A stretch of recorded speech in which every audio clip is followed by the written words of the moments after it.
Hello, my name is Sebastian from Destination Eurovision, and today I'm very honored and very pleased to be around these phenomenal people who joined the first episode of Global Panel, so our meetings, chats about the Eurovision, about everything what's going on in this beautiful world. And let's start with our guests. Let me introduce them.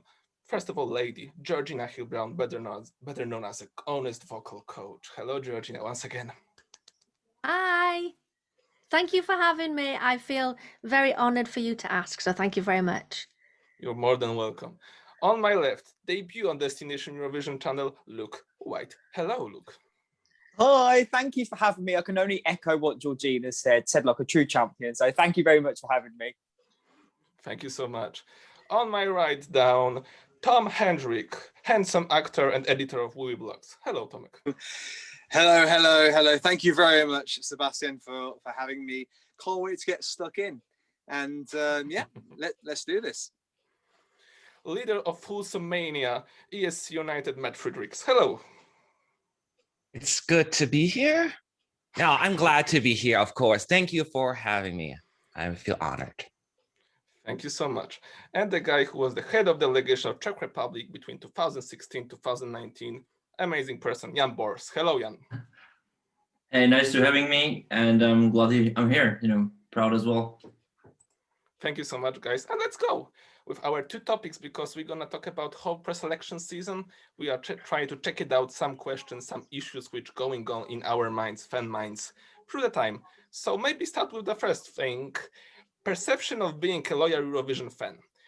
After the cancelled Eurovision, lots of people have doubts, looking for the optimism, energy to find it out once again, the pleasure of looking for the preselection season, looking for new entries, new songs, what's going on in this world. So my question is for you, all of you guys, do you have in mind another definition of loyal Eurovision fan after these 12 months, after what we come through to this Eurovision will take place? If something changed, maybe we'll start once again with the ladies. So Georgina, how about you? Oh, goodness, that is such a deep question to start with.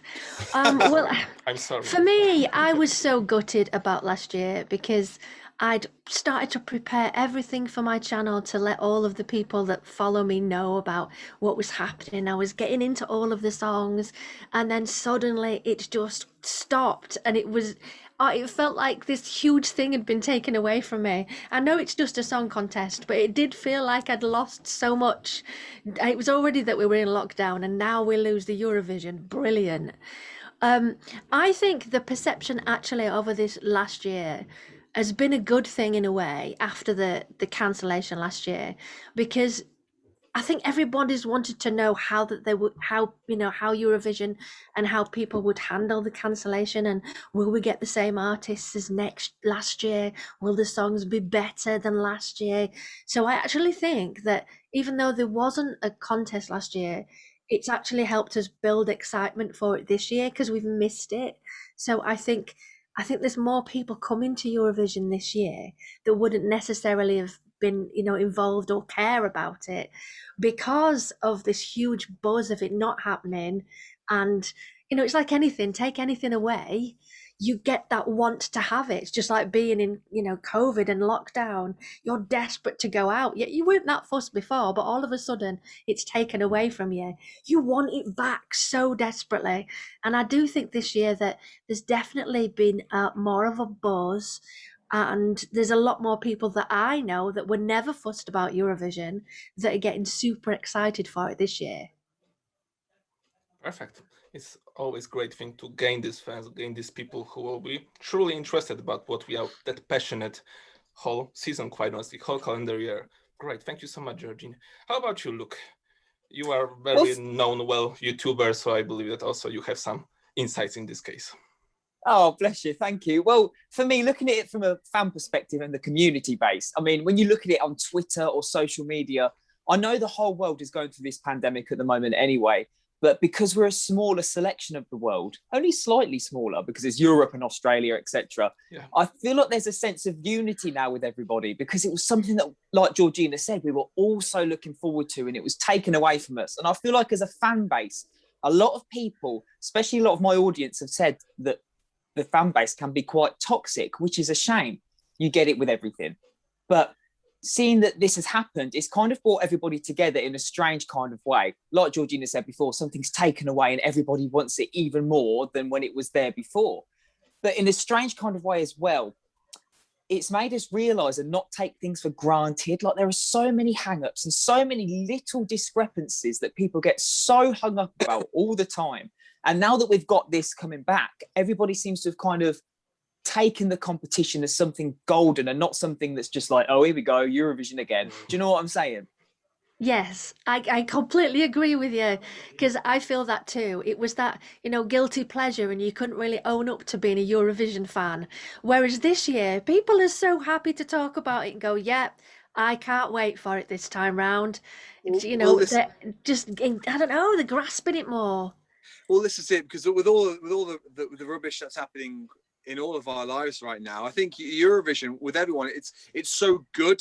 It's such a good thing. I mean, of course, there is malice within the Eurovision Twitter sphere, but but Eurovision doesn't stand for anything other than good and joy and the cliches that I love. It's true. It really is true. When that's taken away, it can feel like there's something missing inside. So when we've got that back, and now we've got that back with 2 years of waiting for it, it's a really special thing. And to add, I think last year, because we didn't get any closure on who was the winner, if you like, we all have our own definition of the winner.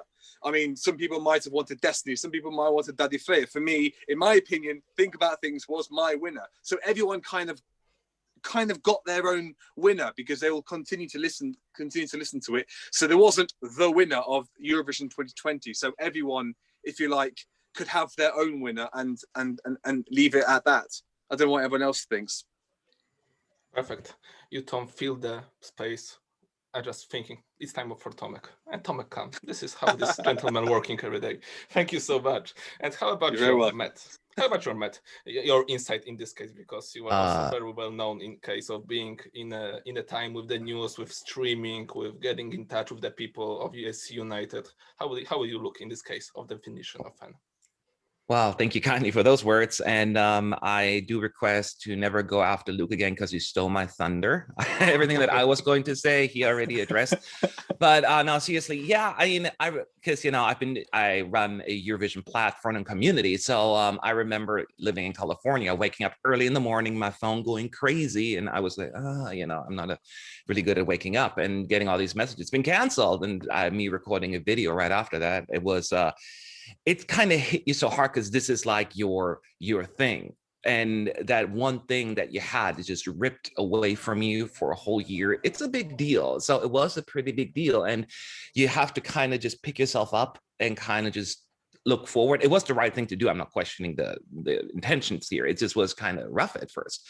In terms of like, it has not obviously affected my personal loyalty to the contest. I do, and I agree that there are a lot of people, especially the diehard fans, are even looking forward to even more. I do have seen a difference between like the diehard fans and the hard fans, or just the regular fans, right, that may not quite follow us every day. That's been a little bit of a drop, because life is crazy right now. It still is. So their priorities have changed, and I've seen a little bit more of a them drifting off a little. Not really the ones that's been like involved like on a daily basis, but the ones that just the casual, weekly, monthly fans. And those was my intention, to bring them back and get them focused on Eurovision again. And that basically has been my mission. And because I do know 2 years without a contest, that's a long time. So hopefully now that we're close to Rotterdam, that these people will just return even more. But yeah, no, I feel good. Perfect. And as Matt said before, on the ESC United channel, he will be in Rotterdam in Press Center. So we are very happy about this one and looking forward to your videos and all the stuff going on. Jan, you are the person who are head of delegation. You see also Eurovision inside. You have this knowledge we don't have, quite honestly. When you are looking in this case of definition of being Eurovision fan from your perspective, and you as a vlogger, YouTuber from a very long time, we are doing phenomenal stuff with the interviews with lots of people connected with the Eurovision. Please tell me how you feel this.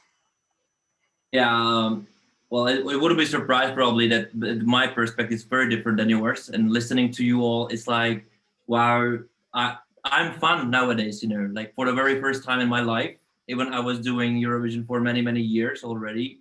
It's like this year is going to be the first year I will be like watching home, eating popcorn, whatever. Actually, I don't know what I'm going to do, but I will just watch it, and be creepingly nervous about what will going on. Like, I don't know, because normally I was sitting in a green room and fingers crossed for my own country.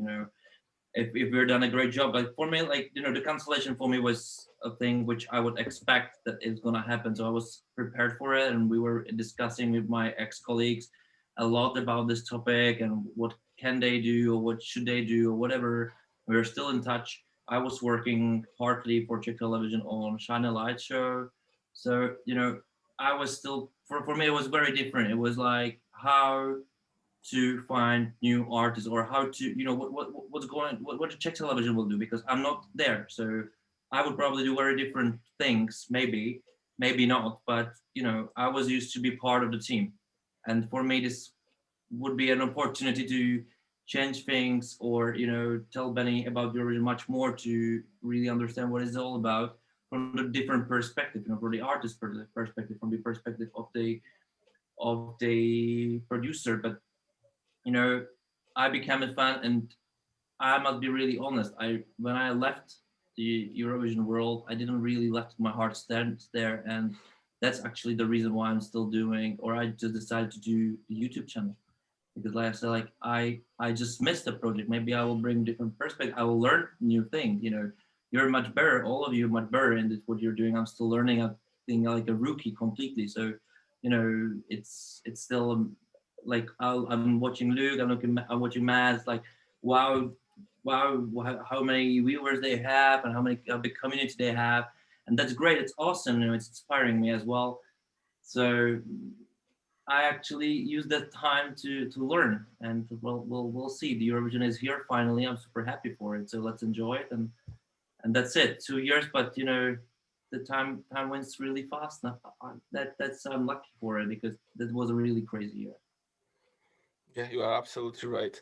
And speaking of it, because most of you chat a little bit about it in the first sentences, do you have any highs and lows in your motivation to be on touch with the Eurovision? Because I know the lots of people who are speaking to me, hey, Sebastian, it's tough, because last season, it's going with the Eurovision cancelled, our favorites are gone, some of the artists who have participated in Eurovision 2020, they are set up to be there, they are not coming back because of the various decisions or different issues.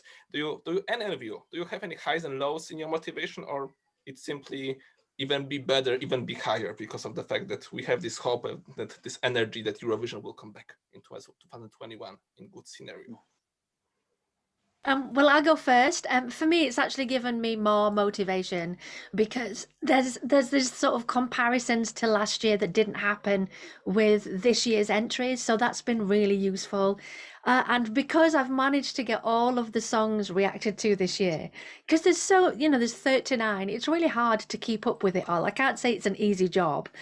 And now there's acoustic versions and there's revamps, and that I couldn't get my head round. Why are they allowed to do revamps? Why is this a thing?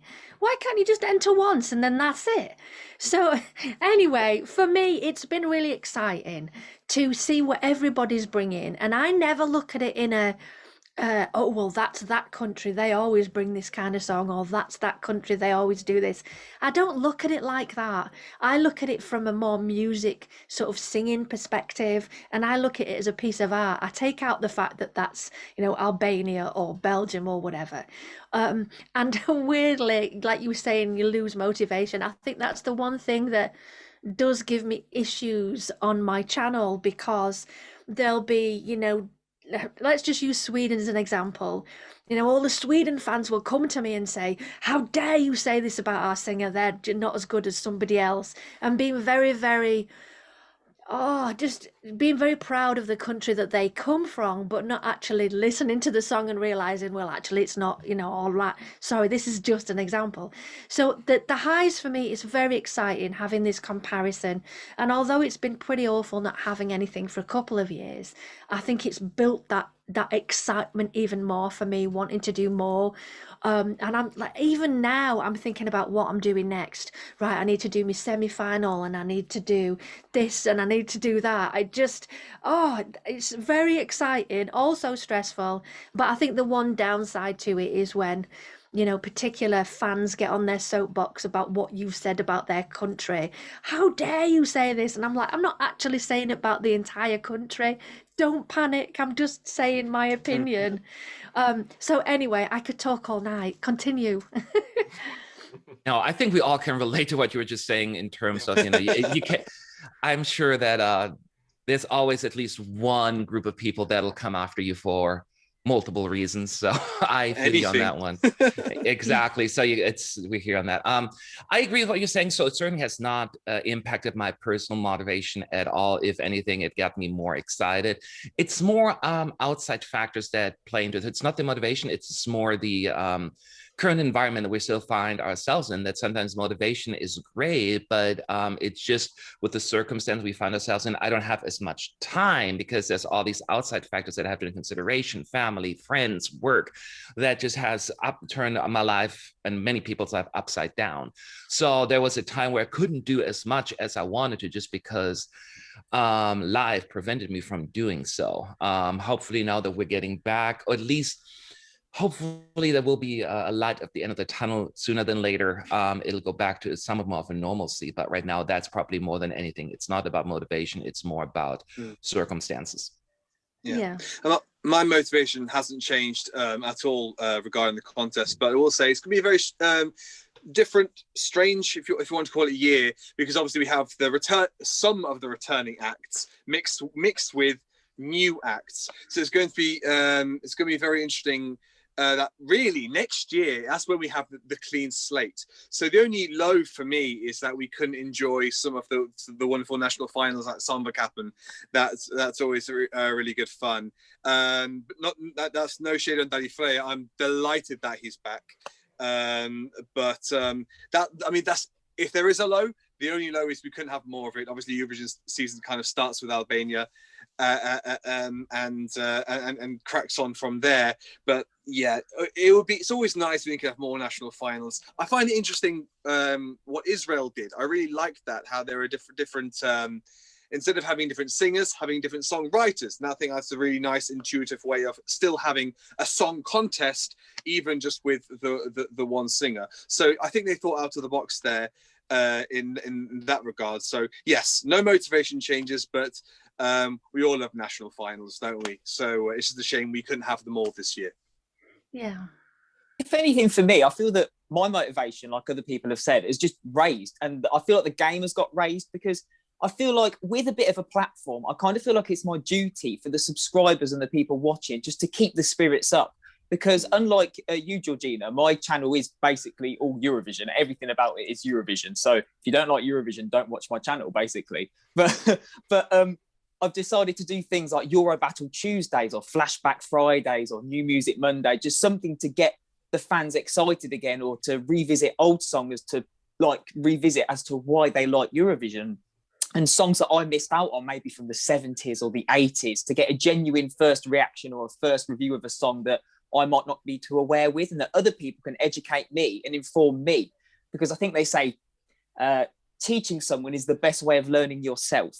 And I kind of understand with what you were saying about the lows in your motivation, with people coming at you because you've said something about their singer or they view it as their country. The amount of time somebody has dissed me or said something because I've said something about the singer, which, I'm not being funny, if anybody's watching and has come at a YouTuber or has come at somebody for expressing their opinion about a song, it only makes them hate the song more, because they associate it with you, and they associate the troll comment with that song. You're not doing yourself or your country any favors. Yeah, the really funny thing about what you just said is that I was, in the position when I was watching your videos, like, how did this guy just say this? Like, he doesn't got the song we just sang. Oh my god! Like, what we just made wrong? Like, I hate this person. Basically, like I didn't want to meet this person at the press centers. Like I will beat him up or whatever. Like well, how is it happen? Like, what taste does this person have, you know? So that the switch of this position, of course, I didn't really mean it, you know, like I will never do it. But the thing is that it's really, really, really hard. But what must be really sad that I really admire your skills, that you always come with some kind of content, that is always like hard for me. As Luke, you mentioned education, and it was exactly what I really want to do, as I felt that even like you guys need to know how Eurovision is actually made, you know, what ideas are behind it, you know, because you're watching it like, oh, they stole the Eurovision from us. And I said like, oh, they needed to cancel it. That's a very different approach. And that's in many things we have, you know, very differences as you know, how the the television work. It's very different from how you expect everything is much easy. It's not. Sometimes the artist doesn't really want to enter. Sometimes they will, but he doesn't know about it. Or, you know, the television has a really bad reputation for years, or the contest has a bad reputation for some reason, or the people doing the Eurovision has bad reputation, the country particular, or, you know, the board of the television just doesn't like the contest. It's a super complicated thing to make things happen. And then you have budgets, then you have things. And I'm really, really glad that actually most of the countries came back. And that's awesome. It's like even public broadcasters who are paid normally fees all the time, they have to think economically, and the contest is just, if I just say it like that, it's just 3 nights, you know, it's just 3 nights. It's very expensive. It's very expensive thing. Even I think that added value is much better. It's you know, it's very reasonable, and it's actually not that expensive. But I'm really glad that they came back, and that's what I see this year as well, with much more seriousness. I would say with most countries, they just bring more quality, better songs than last year. Even maybe we don't need to agree with all of them, but in my opinion, most of them are better. And for me, it's very unpredictable contest. And even I see different various videos from, you know, top 10s of different people.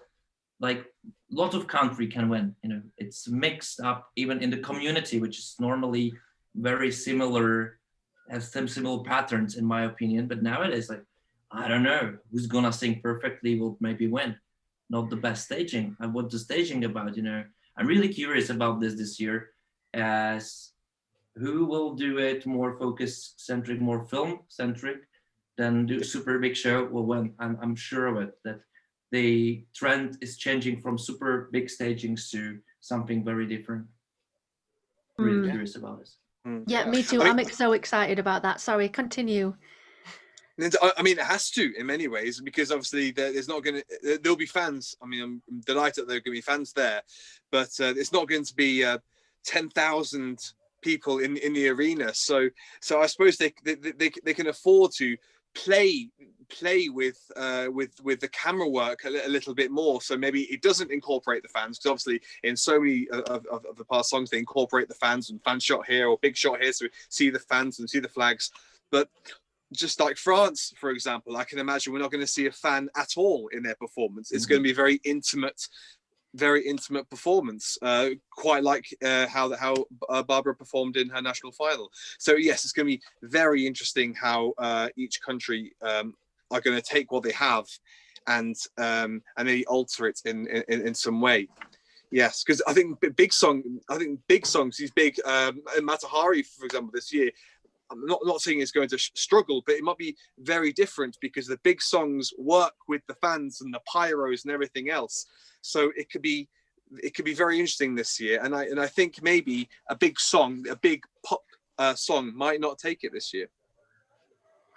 Yeah, I think that about Loco Loco, the hurricane, 3 girls. I've been thinking recently, you know, this is a phenomenal sort of video, and it's all very clever, and their vocals are amazing.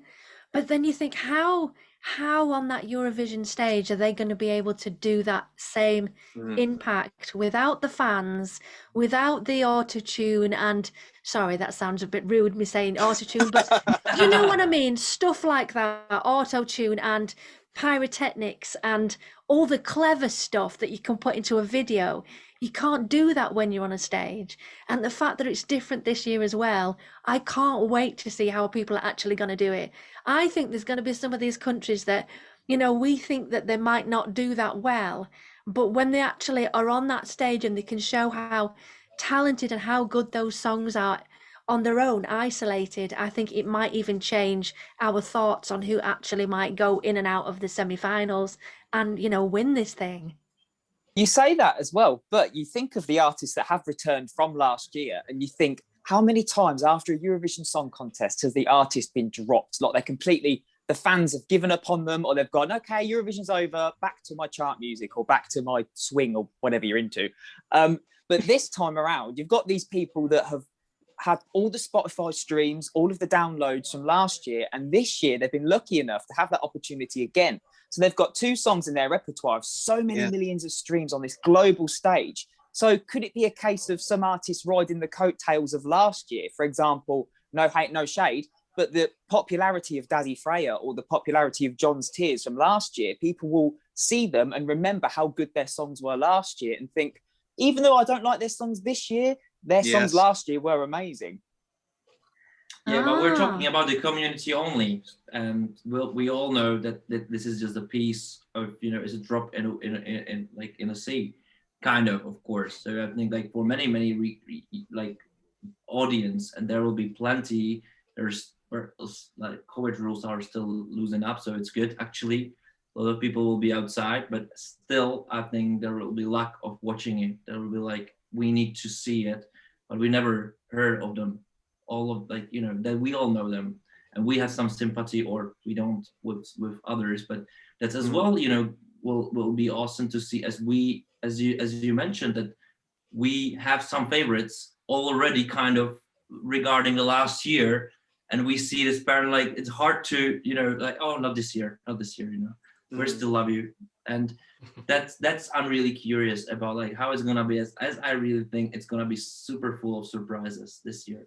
For sure. Absolutely, and just following on from what Luke said, I mean, think about things was huge in the UK. I mean, it was in Strictly, it was in Dancing on Ice, it was here, there, and everywhere.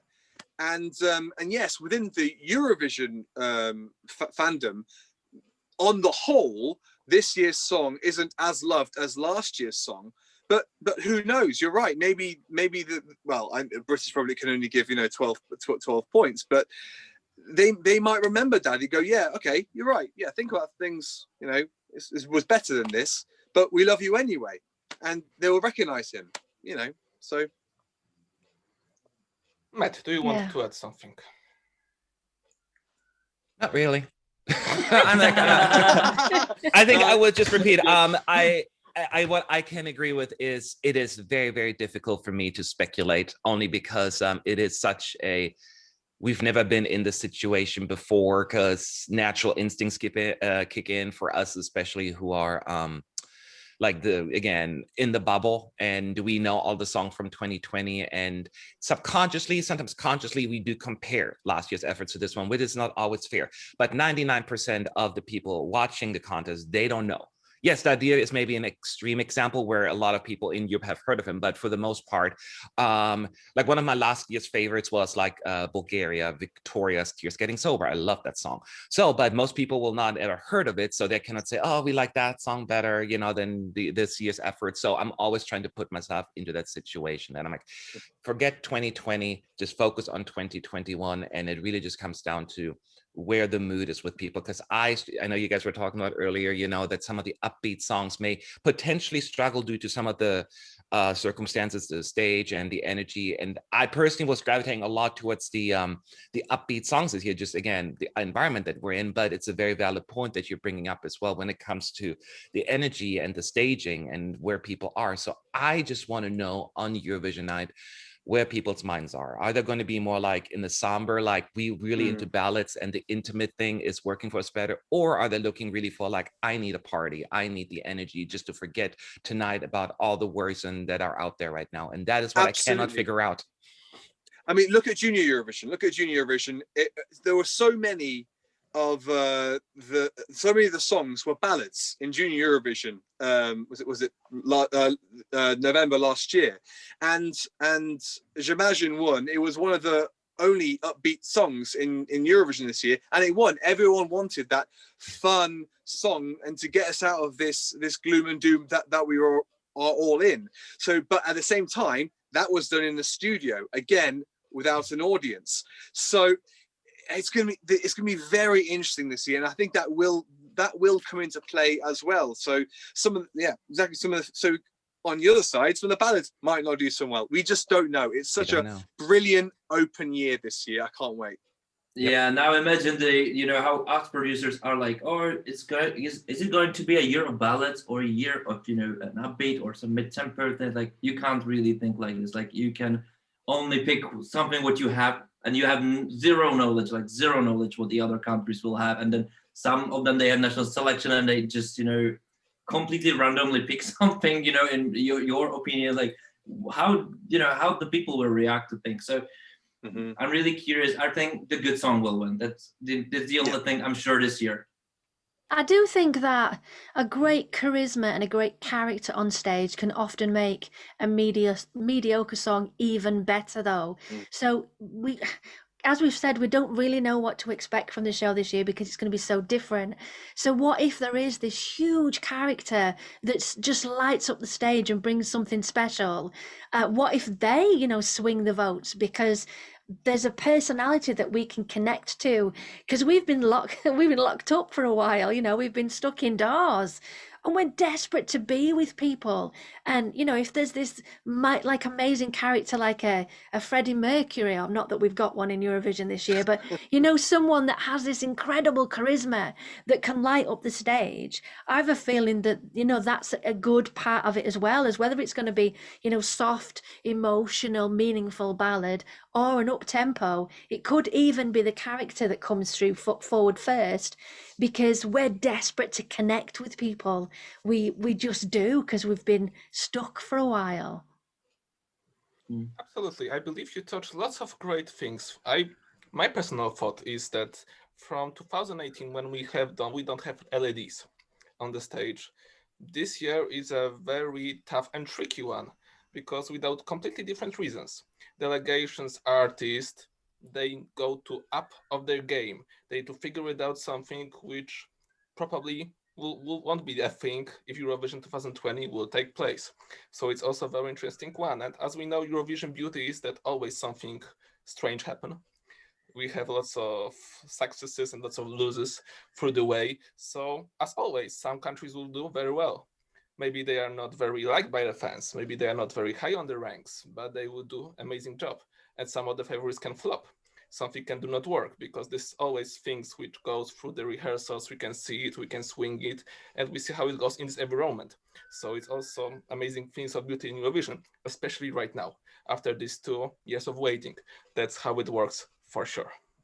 Yeah, I completely agree that beauty is I was talking about this on my channel recently, pretty privilege, and that sometimes because they're so beautiful to look at, certain people love that and they'll sign up for that. It's a little bit similar on the junior contest, that the ones that look the most cute, they're the ones that sometimes get the most votes because they're cute. They might actually be rubbish at singing and the song might be terrible, but it's the cute factor. And I think we have to, go through these things every single year with the competition. I can prove this straight away. My mum did her top 20 and she hasn't seen any of the songs. She watched them all for the first time. And Estonia was in her top 20. And I said, can you remember the song? Mum, can you remember the song from Estonia? She went, no, but I can remember what he looks like. And I went, oh, I see. Got a new stepdad coming. Yeah, we still have to remember that's the family program, and that's as well the thing, like it's like every single generation will find something which they'll like and they will vote for it. That's as well great. Even I'm not a huge fan of this. I have my vision of Eurovision, but still respecting this, that's awesome. How as well it ticks all those boxes, and that's great. Yeah, it's understanding it. It's not always agreeing with it. It's just knowing that a lot of viewers are there for the eye candy as well as the actual songs and, the actual performances themselves. They like it as a spectacle, as, they look great on stage, but, the lighting and everything's kind of awesome. And we know this. We're kind of used to it. It's just not necessarily we always agree with all of that side of things. All right, so with all these things set up, we just came close to this year Eurovision Song Contest. We have 39 countries participating. We have 39 different songs. As you said before, it's really interesting thing who's gonna win, who will take the lead, what's going on between the lines. So my question for you is about the last year favorites, because we have this kind of countries which were really high in the last year: Iceland, Lithuania, Switzerland. What do you think about this year entries of these countries? And my main question, do you think that they are come close to the hype that they get last year? Because as you said before, these songs are very high ranked. People looking forward if the Roop, Daddy, Gion can just take this to the another level, handle the expectation level of becoming once again coming to Eurovision with this kind of strong song which can deliver a win. What do you think in this case? Maybe we'll start with Matt this time. Oh no, I gotta go first on this one because my insight is Nobody will steal your thunder. Nobody will steal your thunder. it's I don't know. It's just again, it's one of those really like, I don't know. And it goes back to what I said earlier. I think that most people, of course, haven't seen Eurovision. So I don't think the viewers itself, it's just, again, the bubble that's going to have different expectations. Now, if we look at the artists themselves, every art, I don't know them personally, but they will probably put more pressure on them than they probably should. Bulgaria is probably one of the ones that come to mind. The day of the cancellation of the contest, Bulgaria was the favorite to win, not by much, but it was the number one at that point. They're still doing fantastic in the betting odds right now. I mean, they were like 5th or 6th right now, I think yesterday or something like that, which is still great. Certainly not the first. And that is probably something that I know that Victoria also said in Preseason that she was quite depressed. I mean, rightfully so, when this whole thing was canceled, because I'm like, I had something special. I'm not saying that the song is not special, but it's beyond even what you feel about the song, is how it's being perceived by others. So when you're on that wave of like, oh my God, this could actually happen, that being ripped away from you, that could certainly be a little discouraging, upsetting. So going into this right now, still having a very popular song, just not quite as popular, I can see that being a little bit more like, But I have a feeling that the artists that came into this and said, okay, I am going back, no, this is number one, a great opportunity regardless of the situation. And number two, they knew upfront, like, okay, this may not go as well as last year. So I think that most artists are fully aware on what to expect here. And it still goes to similar with Iceland, who another, a lot of people thought he could have won, and I'm kind of in that camp as well. Dadir, on the other hand, doesn't seem to be as concerned about it. He seems more like, I'll just do it and I'll do my thing. So it really comes down to the personality. I think some of them will probably put more pressure on them they should. But I think the majority of people mainstream, they couldn't care less of what happened last year, the odds.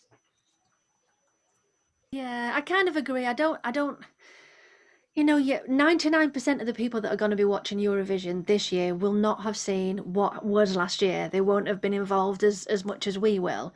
So I don't think it's going to make much difference to the general, 99% of the world, really, about how good last year's song was.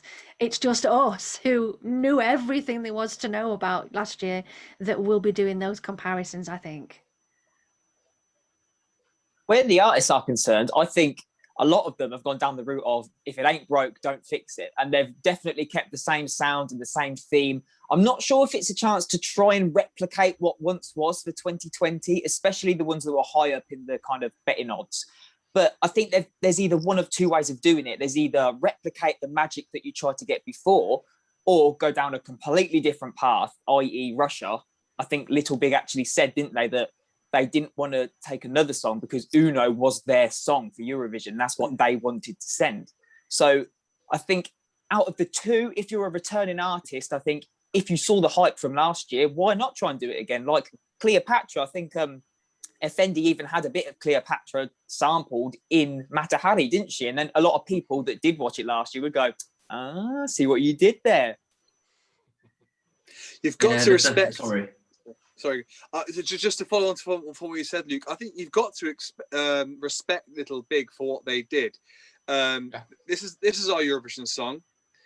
and they had another chance this year. No, we can't better it, or we can't, or a song that's good enough. So we're going to step back. There are plenty of artists in Russia that can use the spotlight. Let them have a go. I think that's really admirable, actually. That they did that. I can imagine. Don't get me wrong. I think the artists are in their right to go again, as they should go again. But at the same time, then some of them are never going to replicate what they did last year. I think like Daddy Frey, as you said, Matt, he was quite content that he wasn't going to replicate it, but he's still going to use the spotlight now to champion his wife, which is also a beautiful thing. And some of the countries that perhaps were quite low in the odds last year, so maybe not expected to get through the semi-final, they have another second crack at the whip, to try to get a better song, to try to make it even into the final, to try to get out of the semi-final, which they perhaps were not expected to last year. So everyone's got their own motivations for coming back or not coming back. So each to their own, really. Yeah, and there's a thing that most of them just grew up the year and just understood what it is a bit.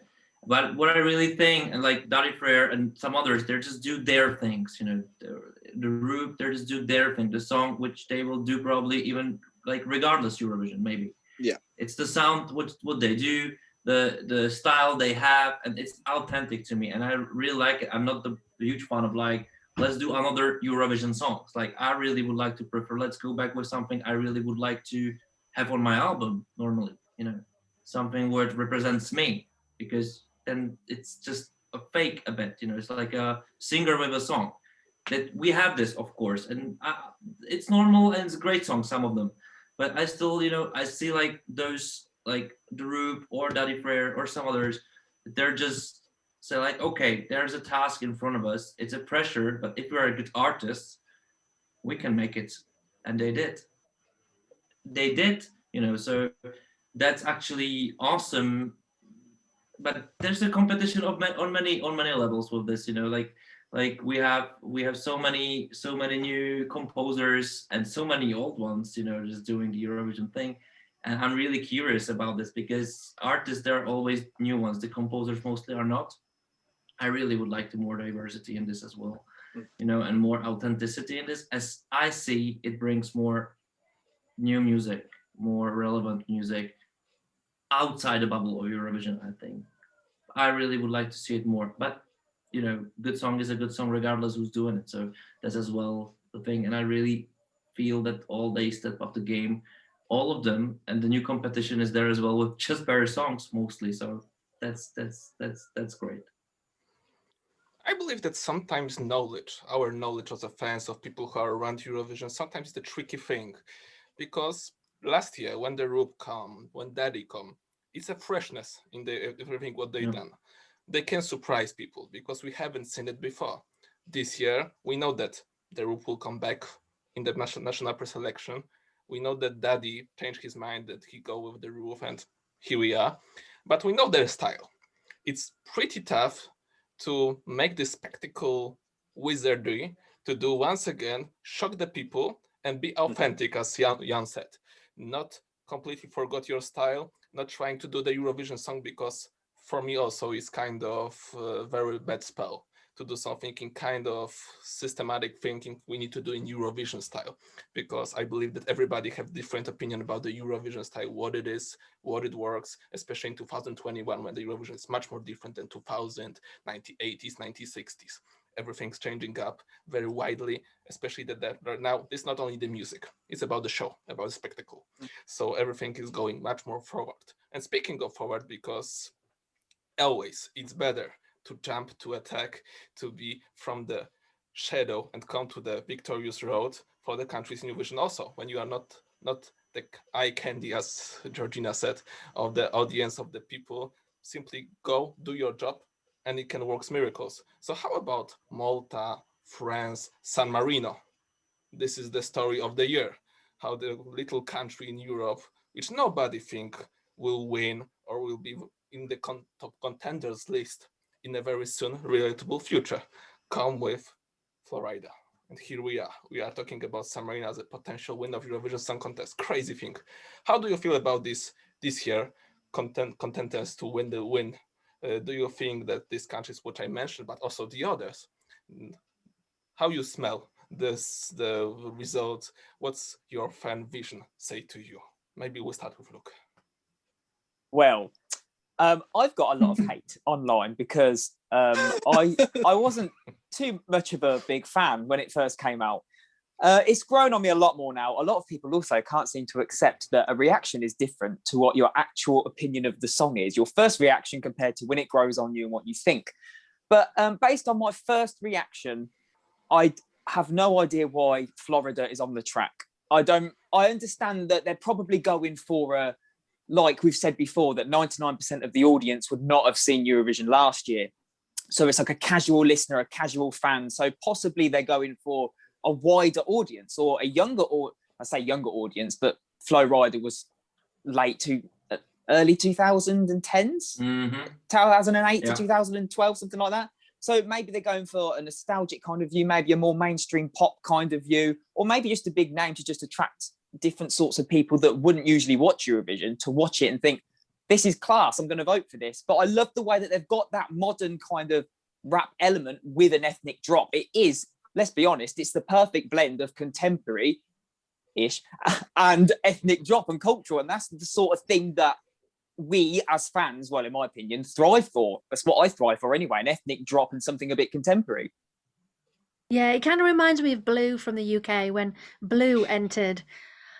It was almost like, right, we'll get Blue because they're really big and they've got a big audience. So we'll put them in and then hopefully all their fans will watch Eurovision.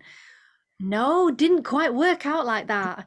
But I think, there's a big part of that for San Marino that I think, if we use someone who has been super relevant, has this contemporary feel, and if we mash it together, maybe we can create something that will bring us a new audience. Whether Let's it not works mention or not. Madonna. Yeah. Oh, well, no. Yeah, that's a very good point, though, because I do with San Marino in particular, because it is such a small country with virtually no market. It is a lot. Yes, of course, they'll probably want to get a really good result, but let's be real here. It is a lot about exposure. It's a lot about promotion. San Marino just didn't put in Flo Rida in there, just saying, oh, if we put in Flo Rida, we're going to win. Maybe there's a little bit of it there as well, because, a famous name, but we all know by now that having a big name at Eurovision in itself is not necessarily going to translate to success. And I think San Marino is aware of that, but just by being actually an entry that people talk about mainstream, like it's not just like this afterthought that San Marino is at Eurovision, more like a fan favorite. It's actually a key player, and just people talk about is a win for San Marino in itself, I think. And I think that is what it comes down to as well. It's more than just the results at Eurovision. Yeah.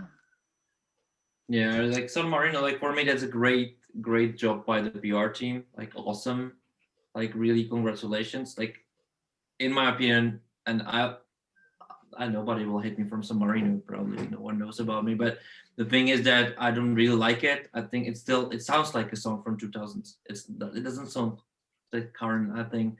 But the perception of San Marino is like, oh, they sent something really with a famous name, and I think they're pushing it too much, in my opinion. Because I'm every day into it, I'm really curious about how it's going to be on the stage.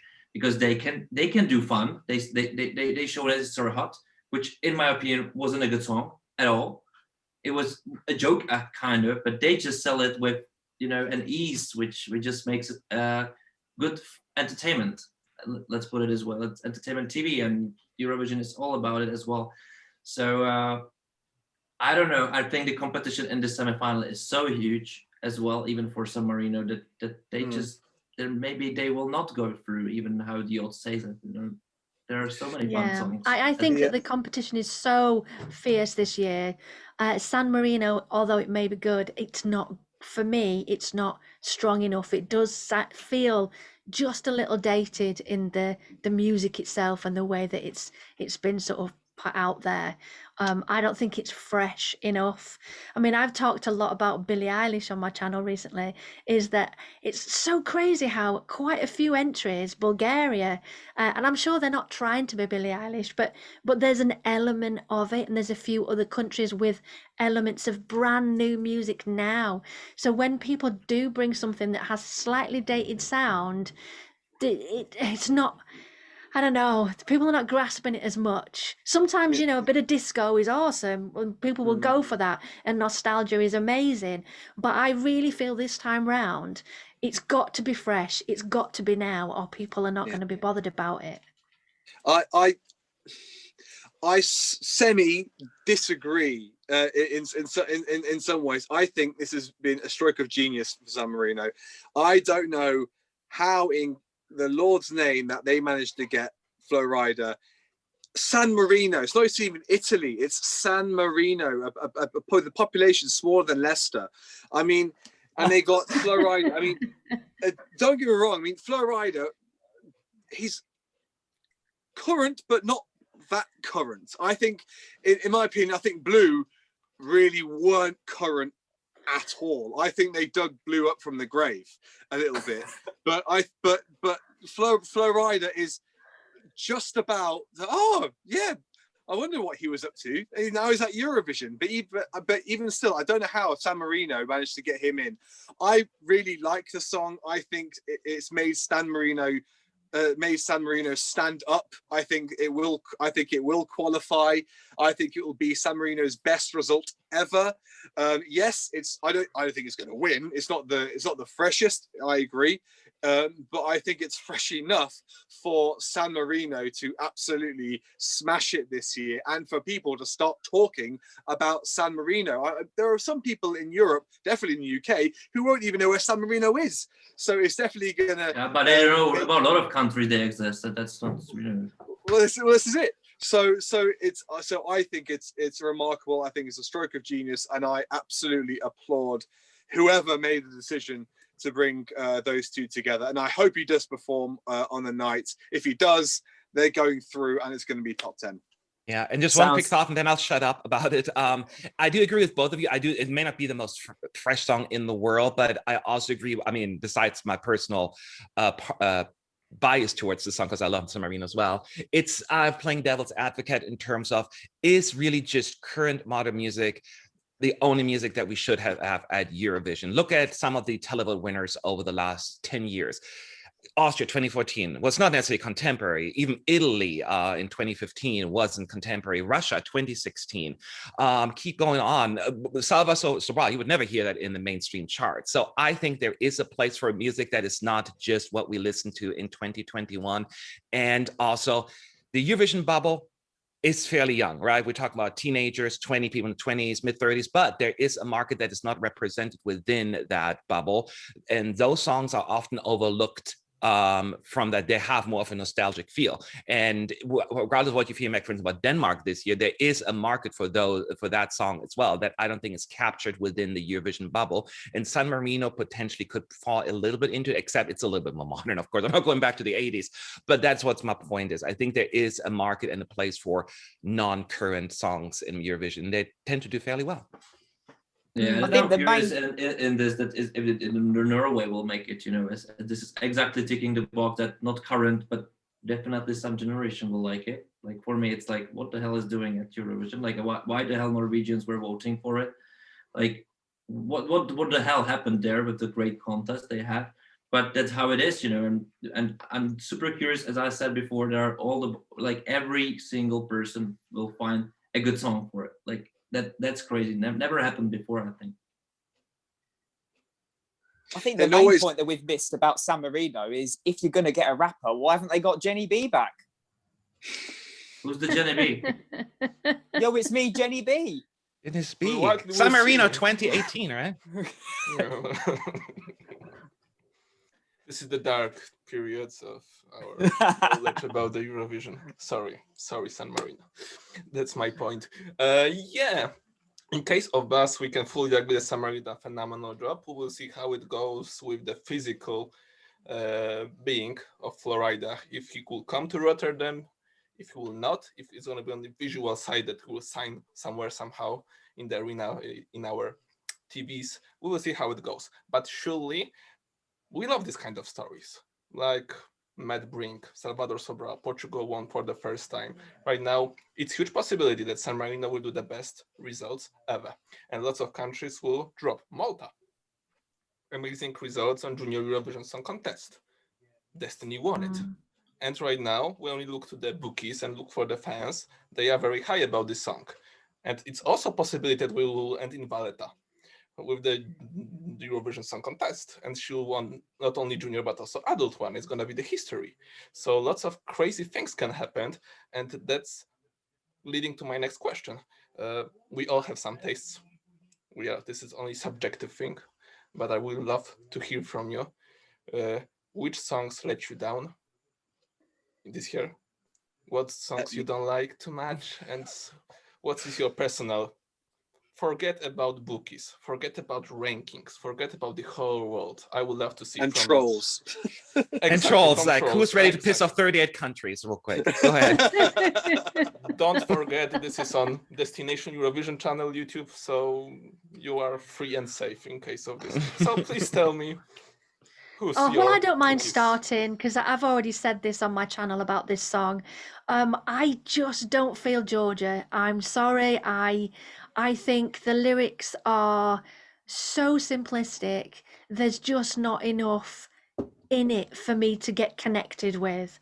I'm sure others can connect to it beautifully, but for me, it was so simple to a point where I had comments, this isn't me, but I had comments on my channel that said, did a 5-year-old write this song? Because they felt that it was that simplistic. Now, I don't think it's that simplistic, but I think, I don't know, it's a songwriting contest, a song contest. And for me, it didn't connect with me at all. It was sung beautifully and the video was lovely and, the concept of it was lovely, but there wasn't enough lyrically to actually connect me to it. So that's one for me that I just felt a little bit disappointed by. Yeah, to me, and that is probably a little bit more controversial, and those who follow me on my channel, they're probably aware of it, but I'm bringing it up again, is I still struggle to connect with Italy this year, which is very unfortunate because Italy is one of the favorites for a lot of fans, and Italy has been one of my favorite countries in Eurovision since they returned, and even before that, actually.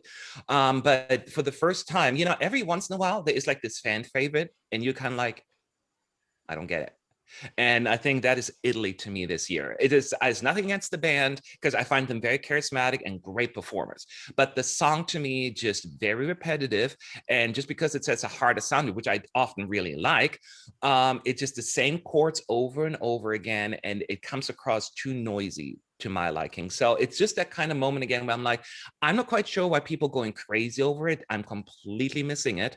But that's probably the one I'm just like, I don't get it. So that is my answer. And no, sorry about that. Sorry, Italy. Sorry. Who's next? Well, that was one on my channel actually that people did. They kind of said a similar thing, to be quite honest. That they just didn't connect with it. I think that's probably the only word that described it the most. They couldn't just connect with it and think, I'm going to listen to this song again. I might almost say something maybe perhaps even more controversial now. Though I like the song, I don't understand why Malta's first in the bookies. I don't, and I'm sure I'm probably gonna get a lot of hate from this. I'm sorry about that. I like the song. Out. I know. I'm sorry, guys. First of all, I love Destiny.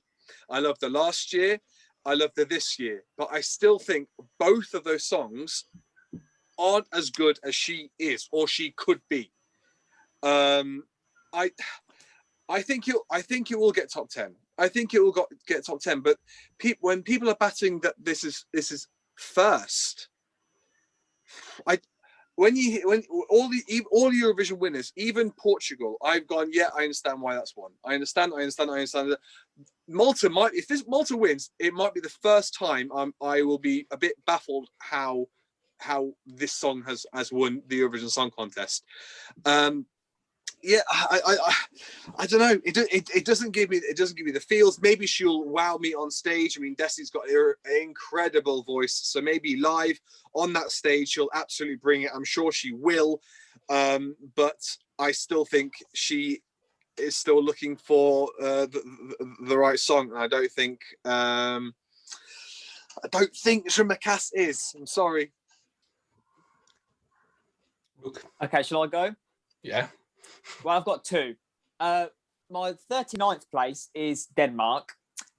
There are songs that are very retro inspired this year that have definitely got a retro feel, 80s influence. I feel like Denmark has literally been picked up from the 80s and dropped into 2021. That's just my opinion. But also, I like the song, it's soothing, but I really don't understand Bulgaria this year. I can't say I'm a massive fan. I just preferred the selection that they had, Funeral Song, Imaginary Friend. I thought they all trumped over Growing Up Is Getting Old. That's I think I just had more of an attachment to those songs, so I dislike this song in comparison, if that makes sense. That's why I don't like national finals. I get so attached. Yeah, that's the reason why I don't like the national finals, based on selecting a song from many songs for one artist. It's like this, just split diverse already. All the people involved that, oh, I love this one, but I'm still here, I'm the artist here, and that, I think that's never a good take from any television doing this. Like, they should pick it internally, all of it instantly, like have a discussion. What do you like the most? What do you prefer? Where you feel comfortable? Well, I like this song, but the song I don't like, it's Estonians. When I was following their national selection, I was in the jury there, and I don't get it. I don't get it. This is like super retro Eurovision for me, no progress, and they had much better, and nothing against Uku, but I think they have much better artists and songs, progressive, and such small country. And I know it's not about nations, every nation could have their great artists. Actually, they're still individuals anyway, but they just have super talent, great approach of the television, how they do the selection, how they motivate the artists, how people really like Eurovision, how they create for, not just for Eurovision, for themselves, but how it's just a small country, like 1.5 million people. They're just doing things, and they select cliche. I don't know why. That's for me a bit like, you could do better, but maybe he will, get to the final easily. I don't know. That can happen. Whatever. Maybe not. I don't think so. But you never know. Like, people were voting for it, and somebody of you tell that your mom or love him, and don't underestimate the voting power of my mother. That's my stepdad you're talking about. Yeah, there. a lot of votes Watch from her, it. probably. Yeah, but a little downside I have from North Macedonia. I didn't expect much, but I still expected some kind of evolution, and I don't know, that's it, like nothing, and that no emotion. Well, since everyone else has nailed their colours to the mast for their worst song, Malta, just to defend myself, isn't my worst song. My it's definitely much higher. I'm actually not feeling Croatia this year. I was really disappointed that Mr. Kejor didn't go again this year. I think he's got a wonderful voice, and I would have loved to have seen him go again. I think Albina, the song just doesn't do much for me. It doesn't really go anywhere. I find the hold on. I find that very screechy, and I can imagine live it'll be amplified even more. I can imagine it's a really annoying note to sing as well as listen to, and she sings it again and again, and I just find it a bit annoying. I don't think it'll qualify. Albina seems lovely. I've seen it in all the interviews and stuff, but I'm just not really feeling her song at all. Yeah, all right, Simon Cowell over there. Yeah, sorry. I think there might be one thing said, and that's something I was saying my YouTube channel, but that's France. It's not, the song is great, like no doubt, and Barbara is a great artist, but I was really sad about how they use the national selection, as it didn't really represent the current music in France, like at all, like zero. zero, and the French market is awesome. And I think that what actually us, you know, the television workers, kind of whatever how you call it, we're doing mistakes of what Eurovision is and what it should be about. And I think a lot of people I know from the industry, from different countries, they say like, oh, our artists, they don't want to go to Eurovision, you know. Of course, why should they? If you're just choosing, you know, the songs from the 20th century, like 1920, it's awesome, like no doubt, but you should do that Eurovision something more for, you know, the platform for the others. And that for me is like, hey, look, Italy's doing it. Italy's doing it. They're supporting their own great market in the current and whatever else. But you just made the selection for Barbara to win, which is great, and the song is great, but it definitely doesn't represent what France musically is nowadays. And that's like, how should you, as a French artist, should feel motivated to enter next year? Why should you do it? You don't trust the TV. They want your music. They want something classical. Yeah, that's what I really would like, that those big countries will change their approach, as well UK to change a bit more their approach. They have lots to choose from, but they just don't know how to motivate the artist to make it happen, to do it, to trust the television, to start with. And so that's for me a bit downside of the countries, as well as I don't know, Germans and Swiss selection process, but as well they're selected great songs through it, kind of. Worry is different, one joke, one very serious, but both good in my opinion, great artists, but still the process is like, why are you wasting such money on internal selection? I don't get it. Yeah, I can fully agree with you in many cases, especially I believe that advantage of Sanremo is the fact that this rich history, heritage for the Italian market. They are not simply preselection for Eurovision. This is the whole event, the biggest event of the year, which supports the market, which gave the platform for the young artists. One of them is on the Sanremo from the automatic qualification. Everything's go by the rule which was set up years ago. My parents here in Poland watch it. My grandparents here in Poland watch it because it's a transmission on TV of Sanremo. This is how big this is. And also this is kind of thing of the nature of Italy. And this is why lots of people love Italy on Eurovision Song Contest. And lots of people think that Italy always brings something good because they are not working on the Eurovision frame. That's for sure. And that's my humble opinion. And speaking of these letdowns, I will just be a little bit harsh to Azerbaijan, because when I heard for the first time that they got 300 songs from which they can choose, and the final choice is the song which is 75% Cleopatra, it doesn't tick me. I believe something went wrong. And I don't know, it's the thing of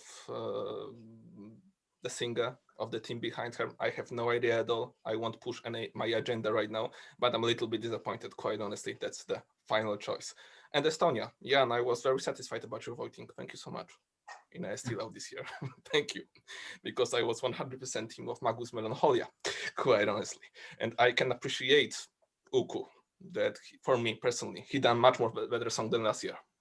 It's much more well produced and much more better in the listening, but still, in the end, it's not my cup of tea, unfortunately.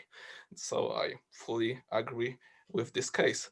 And to sum up our conversation a little bit, we also have kind of controversy, because Eurovision is also about the controversy, about the situations which we haven't seen will go fast. So Belarus, for sure. Unfortunately, resign of Armenia because of the connection with the war between them and Azerbaijan. So we're gonna miss these two countries, which were set up to be with us on May on Rotterdam. What's your thoughts about this? Do you think that also EBU doing great job or doing well job in securing this kind of issue and doing everything what it's possible to bring this contest to the bigger number of countries and prevent some situations? Because lots of people have various emotions and various feelings, especially in case of Belarus, and reacting to it, that lots of fans, journalists need to react, people from opposition from Belarus, to just simply flash it when EBU should check it on the first place. What's your feelings about this Belarus and Romania things? Maybe with Jan, I will start. I think they do a great job, actually, the EBU, kind of, as it's really hard for them to decide such a thing. And as well, EBU doesn't approach you as a liar at the first time. They approach you as a partner, and you're responsible for what you're sending to them. They're not responsible. They're trying to help you out with everything. That's how it really works. That maybe you see it differently, but I know how it works from the other side. And the rules are quite strict, but you can deal everything out by telling people how it actually is. But Belarus just used this platform, for their political games, and I'm sick of it. Because normally those countries say like, "Oh, the Eurovision is too political, whatever." It's like, no, you're political. You're political. Like that. Why are you doing it? And that's because they have such a regime, But they had choices to do it differently. And they had some other songs I heard that were quite good, but they're just chosen this, and I think they just did it on purpose to just have the drama for their own country and just say like the whole like I'm sick of it kind of, and I really it's the television, the public broadcaster is not public broadcaster, it's state-owned broadcaster in the EBU, but used for propaganda. And they're just used Eurovision for it. Like, okay, the rules are strict. Bye. Thank you. This is a good thing about the audience. Like, big kudos to Gen Z, because they are so woke and they know all of the issues and all of the everything that's going on. First, we had, was it braids that was apparently going to be put forward for Belarus, and everybody was saying it was cultural appropriation. No, and then obviously sorry, Luke. Sorry, Matt. Just say like I don't really agree with this. Braids are like that's woke culture.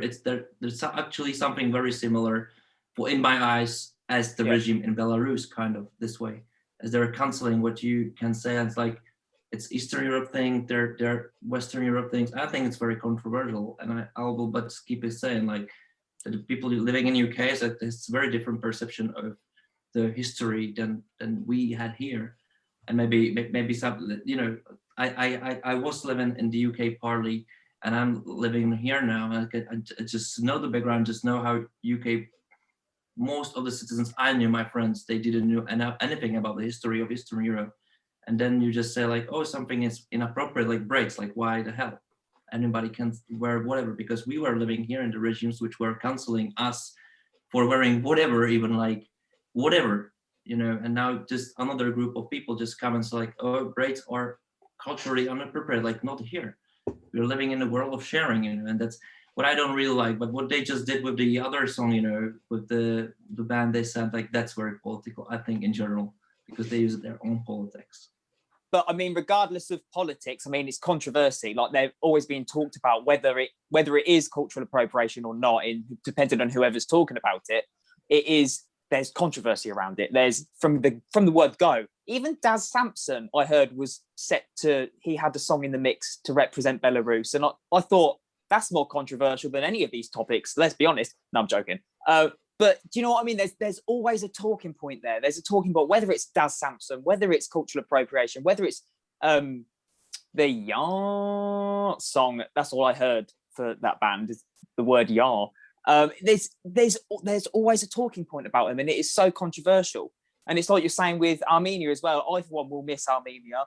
I mean, if we're talking about political side, the political side, if we are like putting that to the side and we're just talking about the music, Armenia always deliver in my eyes. They always bring something good. They always bring something not so much polished, not so much like Sweden. Do you know what I mean? It's something a bit more girthy. It's something with a bit more grit to it that I really enjoy. So I really miss Armenia.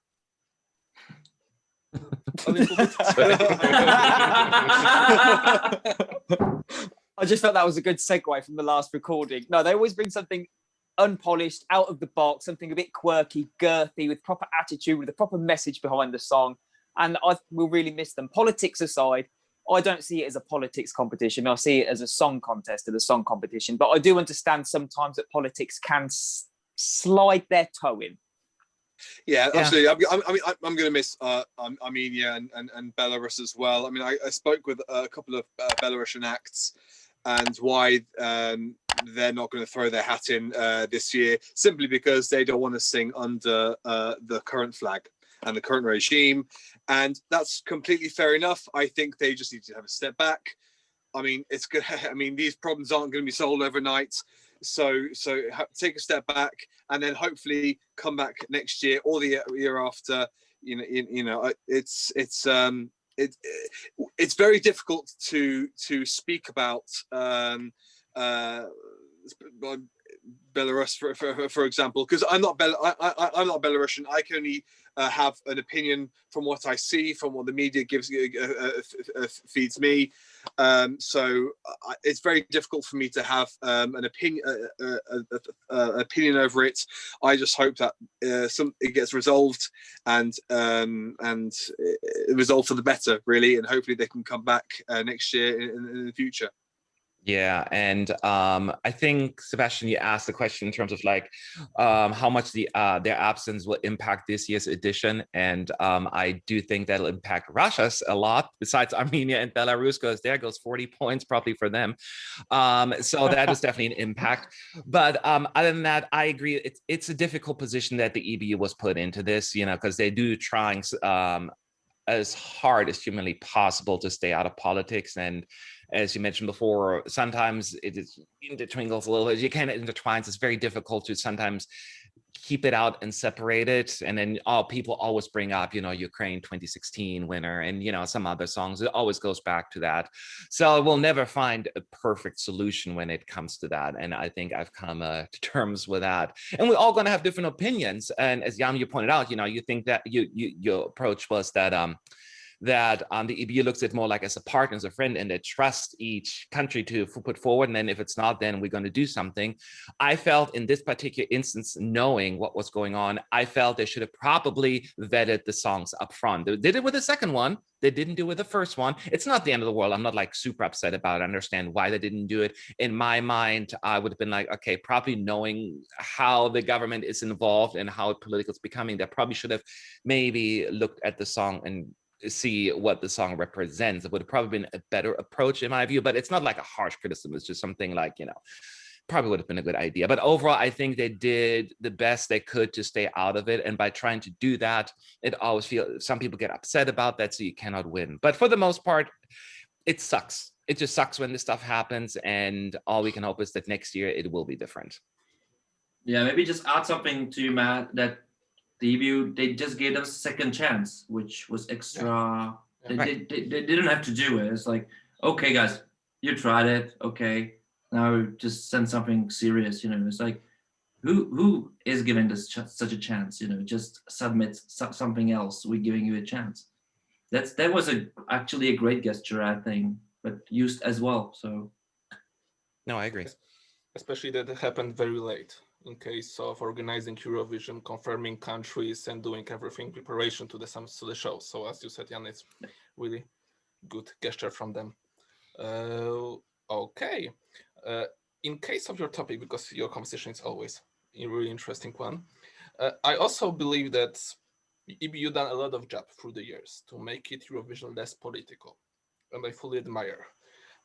I remember when I was watching Eurovision in TVP through the years, and our commentator have this very some way funny, some way strange occasion that every time when it was voting on the grand final, most of the times he's saying, okay, so Russia giving 12 points to this one, and after that it happened, and after it didn't happen, and after that it happened. So we go very long way from this kind of prediction to Eurovision, which is quite more interesting and less political. Of course, I heard a lot of people saying about Jamala, Ukraine, in case of course, of Belarus, of political songs, we have some kind of message, but go through. In case of Jamala win, which is really huge thing for the Ukraine, for the organizing it again. But I also believe that it doesn't make sense for longer distance, because if we can go simply by the political rule, we can ban Armenia for war with Azerbaijan. We can ban Azerbaijan for war with Armenia. We can ban Ukraine for war with Russia, and we can ban Russia for war with Ukraine. We can go to the France, people, they are on the street in Paris months ago, they are not treated very well always. We can ban the France. We can go through all the countries. At the end, we will need no Eurovision. No event which will collide worlds, no event which give the unity, friendship, and will give us this opportunity, this platform, this stage, which give us something which we can rely for. Wait whole year, have fun, and look for something different in these very weird times. So I believe that, and I hope that some way, somehow people will, even in our bubble, this 1%, as you said before, in case of Eurovision, will just change their mind and look for this in this kind of perspective, because it's gonna be much more easier and much more open-minded to the next conversation about it though. And thank you so much, Jan, also for your perspective. This is also a great thing to have you here to look at from a completely different zone, which we as a fan, YouTubers, video makers, etc., sometimes we forget about it. And your knowledge in this case are very precious. Okay, and leading up this conversation, unfortunately, to the end, if you can say in 1-2 sentences what you can wish all Eurovision fans this year, what you will say, Tom? Most of all, I think it's put into perspective. Stay safe. I know Europe is still going through a lot right now. I know of other countries are getting the vaccinations, and that's great. Whether you're for or anti-vax, it doesn't matter. I know lots of countries are getting vaccinated right now. Some aren't. So I just want to wish everyone to stay safe. Yes, it's wonderful that we've got Eurovision. We've got to have a space where we can all get together and forget about all the rubbish that's happening in the world. But yes, stay safe, look after each other, and France 2022. Voila! How about you, Luke? I just want to say, guys, you've gotten through the longest post-Eurovision depression that has ever been known to man. If you've done that, you can do anything. You've earned this party. You have fun at Eurovision 2021. Rock on. Short and sweet. Mic drop, ladies and gentlemen. Georgina, how about you? Oh, very similar to what Luke said. I think we've missed it so much, and the music can be so cathartic and just make us feel alive again. So I think just grab hold of that music and enjoy the feeling of it. Even if, we are in this a slightly different scenario this year where we're not actually able to do it with a group of people, just connect with the music and enjoy this awesome music. Thank you. Matt? Yeah, but it's been said. Stay safe, wear a mask, and the next time you are really upset about someone's opinion and you're just about to post something on Facebook yelling at them, just think for a second and remember that we're all in this together and we're just doing this for fun. And it's okay to have different opinions. Jan, summarize, please. All right. Well, I won't summarize. Well, I've got very different wishes. I will repeat just myself for wearing masks and stay safe. We heard it a million times already, and it's completely true. But I would have different perspective wish, and that's even I said you are 1% of the Eurovision viewers. You have great power, all of you, and I really wish that all of you will find your local artists in your countries and just talk to them how Eurovision can help them in their lives, maybe our lives as well. But you can really push them like this to show them like Eurovision is not a bullshit show. It evolved, it's something else, and you have this power as well, not just television. So you can tell them, all right, guys, here maybe you can't choose as a television, but we are to help you out. Because more people will know about Eurovision, more artists will know about Eurovision. It's not a bullshit project.